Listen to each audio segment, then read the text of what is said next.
यदि किसी भी इंसान को दुनिया में तरक्की करनी हो तो उसका फाइनेंशियल बैकग्राउंड बहुत ही अच्छा होना चाहिए। इसीलिए स्वामी विवेकानंद जी ने भी कहा है कि हम भारत में स्पिरिचुअलिटी तब तक नहीं बता सकते जब तक कि लोगों का पेट भरा ना हो, क्योंकि जब तक उनका पेट भरा नहीं होगा तब तक उनको ज्ञान की बात आएगी नहीं और उनको ये ज्ञान की बातें समझ में भी नहीं आएगी। और फाइनेंशियल बैकग्राउंड को अच्छा करने के लिए फाइनेंशियल एजुकेशन बहुत जरूरी है और ऐसी फाइनेंशियल एजुकेशन को हम सिर्फ और सिर्फ बुक्स पढ़कर ही अच्छा बना सकते हैं, क्योंकि ऐसा इनका कोई ऐसे अलग से कोई कोर्स तो होता नहीं है जिसे हम परचेस करके अपनी फाइनेंशियल कंडीशन ठीक कर सकते हैं। इसीलिए आज मैं आपको इसी फील्ड की बहुत ही famous book rich dad and poor dad की समरी बताऊंगा।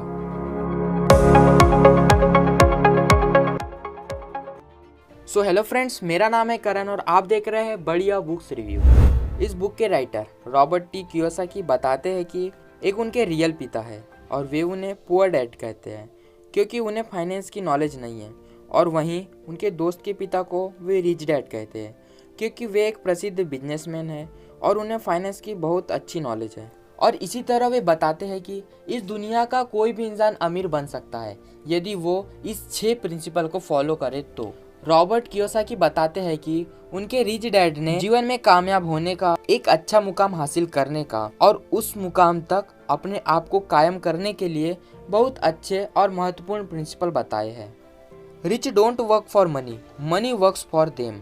रॉबर्ट कियोसाकी की रिच डैड बताते हैं कि इस दुनिया के लोग पैसा कमाने के लिए कड़ी मेहनत तो करते हैं, पर वे लोग एक रेट ट्रैप में फंस जाते हैं और कभी भी उस रेट ट्रैप से बाहर नहीं निकल पाते। अगर लोगों की जिंदगी को देखा जाए तो वे बस एक नौकरी के लिए अपनी स्कूली शिक्षा ले लेते हैं और वे नौकरी भी करते हैं, पर उन्हें उससे उनको ज्यादा फायदा नहीं होता, बल्कि वे अपने बॉस के लिए काम करते हैं और वे अपने बॉस को दिनों दिन अमीर बनाते चले जाते हैं। रॉबर्ट के पिता का मानना है कि इस रेट ट्रैप से बाहर निकलकर कुछ ऐसा किया जाए जिससे कि पैसा आपके लिए काम करे, न कि आप पैसे के लिए काम करें।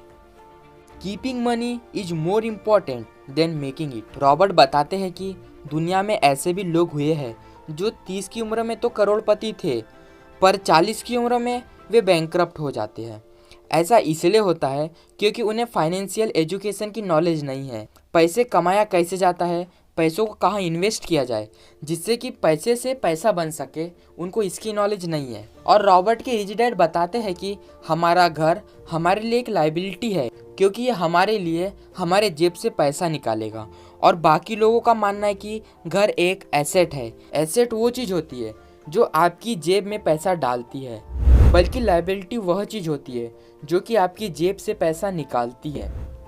इस दुनिया में यदि इंसान को अपना काम मिल गया तो वह जिंदगी भर उसे करने की ठान लेता है। रिच डैड का कहना है कि दुनिया का कोई भी इंसान अपनी जॉब के साथ साथ अपना खुद का एक स्टार्टअप, अपना खुद का एक बिजनेस खड़ा कर सकता है और उसे सफलतापूर्वक सफल भी बना सकता है। आइए इसे एक उदाहरण से समझते हैं।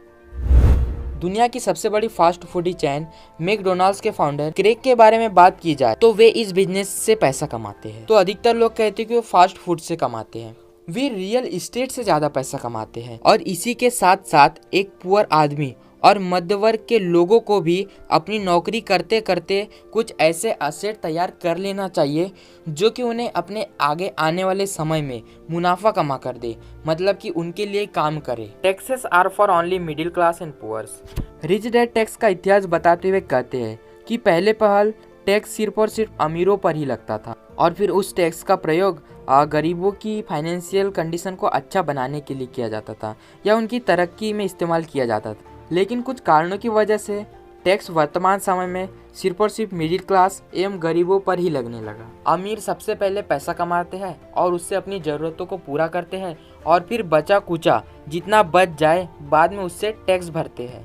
यदि वहीं मध्य वर्ग और गरीबों की बात की जाए तो सबसे पहले गरीब पैसा कमाते हैं टैक्स चुकाने के लिए और उसे टैक्स में दे देते हैं और अपनी ज़रूरतों को दूर रखते हैं। Rich invest money. यदि दुनिया के अमीर लोगों के बारे में बात करें तो सबसे पहले इलॉन मस्क, बिल गेट्स और भी जानी मानी हस्तियां हैं जो दुनिया में अपने आइडियाज से बहुत ज़्यादा प्रचलित हुए क्योंकि इसके पहले ऐसा करने वाला कोई नहीं था।